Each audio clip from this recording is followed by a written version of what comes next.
তাইলে আল্লাহ বললেন, বান্দা মনে রেখো, মাটিতে তোমাকে আমি রাখছি, বীর্যের মধ্যে তোমাকে আমি রেখেছি, জমাট রক্ত, গোশতের টুকরা, হাড্ডির কঙ্কাল, গোশতের আবরণ, রূহ ফুঁকে দেওয়া, শিশুকাল, যৌবনকাল, বৃদ্ধকাল, এই সকল অবস্থার পরিবর্তন আমি করেছি।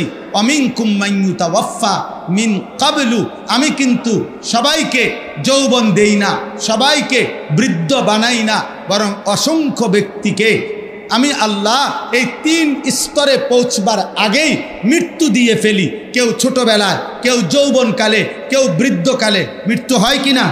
3 বছরের বাচ্চা মরে তো, 30 বছরের যুবক মরে তো, 90 বছরের বৃদ্ধ মরে তো।